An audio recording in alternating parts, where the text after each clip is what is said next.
Hello friend, तर आज आपण सगळ्याची फेवरेट आवडती हरभऱ्याची सुकी भाजी करणार आहोत. ती पण ऑइल फ्री आणि नाही त्याच्यामध्ये आपण टोमॅटो वापरणार. चला तर बघूया कशी करायची. तर अर्धी वाटी हरभरे मी रात्रभर भिजत ठेवले. त्यानंतर त्याच्यामधलं मी पाणी काढून स्वच्छ धुवून घेतले आणि नंतर चांगलं पाणी घालून आपला कुकरमध्ये टाकून शिजवून घ्यायचे आहेत. तर ह्याच्यामध्ये फक्त मी 1 ग्लास पाणी टाकले, खूप जास्त पाणी टाकायचं नाही. त्यानंतर त्याच्यामध्ये 1 तेजपान टाकले, 1 फुलचक्र आणि 3 ते 4 लवंगा टाकायच्या आहेत. जर तुम्ही हे नाही टाकलं तरी चालेल. तर आता ह्याला झाकण लावून आपल्याला 4 ते 5 मिनटं शिजू द्यायचं आहे. 1 शिट्टी काढायची आणि त्यानंतर मग 2 ते 3 मिनटं कमी गॅसवर शिजवून घ्यायचं आहे. तर हे बघू शकता चांगल्या 3 ते 4 मिनटांनी आपले चांगले हरभरे शिजले गेले आहेत.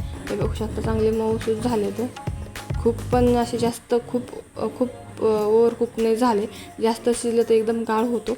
तर आता आपण भाजी करायला घेऊया. त्यासाठी कढईमध्ये जिरे, कढीपत्ता टाकून व्यवस्थित मिक्स केले आणि जिरे थोडी तडतडली की त्यानंतर बारीक चिरलेला आपल्याला ह्याच्यामध्ये कांदा टाकायचा आहे. एकदम बारीक चिरायचा, जेवढा बारीक होईल तेवढा बारीक आपल्याला कांदा ॲड करायचा आहे.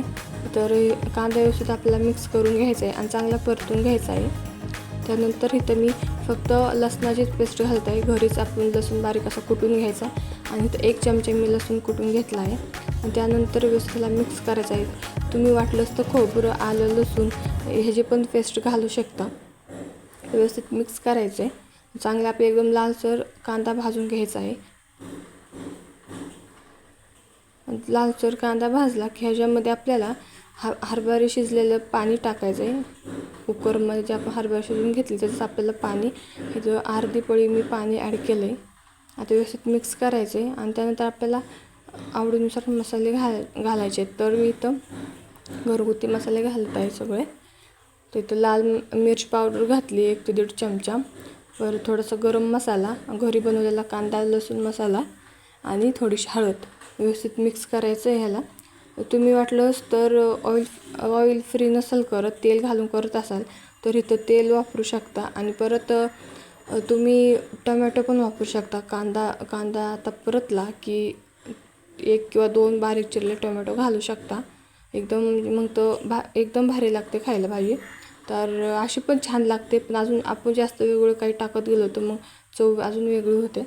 तर मी परत हरभरे शिजलेलं पाणी मी ह्याच्यामध्ये टाकले. सगळे जे मसाले आहेत आपले ते सगळे मसाले व्यवस्थित शिजले जातील आणि जो कच्चा वास आहे तो पण निघून जाईल. माझ्या पद्धतीने मी जी तुम्हाला भाजी सांगितली तुम्ही नक्की ट्राय करून बघा. खायला एकदम भारी लागते, वाटत पण नाही की आपण ऑइल फ्री बनवले आहे. तर आता ह्याला व्यवस्थित मिक्स करून घ्यायचं आहे आणि त्यानंतर ह्याला असं थोडं मॅश करायचं, म्हणजे कांदा मसाले ते एकत्र होतील चांगले. त्यानंतर आता आपल्या ह्याच्यामध्ये सगळे हरभरे टाकून घ्यायचे आहे शिजलेले. ह्याला छोले म्हणू शकता, काळ्या कलरचे छोले जे आपले असे पांढरे थोडे मोठाले असतात. तर हे गावरान हरभरे आहेत. तर अर्धी वाटीचे खूप होतात, तर अर्धीच वाटी मी भिजत घातले होते. सगळं मिक्स झालं की आपल्या हरभरे असे मॅश करून घ्यायचे आहेत. म्हणजे कसं थोडेसे असे फुटले ना हरभरे तर सगळे एकत्र होतात आणि ग्रेव्ही होते त्याची चांगली. त्यामुळे सगळंच नाही करायचे, थोडेच आपल्याला हरभरे असे मॅश करून घ्यायचे आहेत. पावभाजी मॅशर असेल तर त्यांनी पण करू शकता. तर आपलं असं हाताने थोडं मॅश करून घ्यायचे. अर्धे मॅश करायचे, अर्धे तसे ठेवायचे, म्हणजे एकत्र चांगलं होतं आणि असं दाटसरपणा येतो त्याला, ग्रेव्हीचं टेक्स्चर येतं. आणि जर नाही केलं तर मग ते मसाला एका साईडला आणि हरभरा एका साईडला होतात. त्यानंतर त्यामध्ये थोडंसं आपल्याला पाणी घालायचं आहे अजून आणि व्यवस्थित मिक्स करायचं आहे. पाणी घालून याला मिक्स करून अजून 2 ते 3 मिनिटं ह्याला चांगलं शिजून द्यायचं आहे. हरभरा शिजले त्याला खूप वेळ नाही शिजायचं, फक्त पाणी जे आहे तेवढं आपलं आटून घ्यायचं आहे.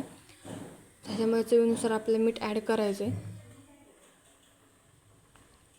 तर बघू शकता सगळं आपण आता मिक्स केलं आहे आणि ह्याला सगळं पाणी जे आहे हरभऱ्यामध्ये ते आपल्याला आटून घ्यायचं आहे. मी सुकी करत आहे. जर तुम्ही पातळ करत असाल रस्सा भाजी तर ह्याच्यामध्ये जे आपण पाणी राहिलेलं आहे हरभऱ्याचं शिजलेलं ते पाणी टाकू शकता. थोडा दाटसरपणा येण्यासाठी मी इथं आहुरी शेंगदाण्याचा कूट टाकत आहे. हावरी म्हणजे तीळ, काही हावरी तीळचा फरक नाही कळत. तर 1 ते 2 चमचे मी ते शेंगदाणे हावरीचा तीळ टाकला आहे, ते कूट टाकला आहे आणि त्यानंतर ह्याला व्यवस्थित मिक्स करून बघू शकता असा दाटसरपणा आला आहे. मी टोमॅटो वगैरे वापरलं नाही, त्यामुळे ह्याला खूप सारी अशी ग्रेव्ही झाली नाही.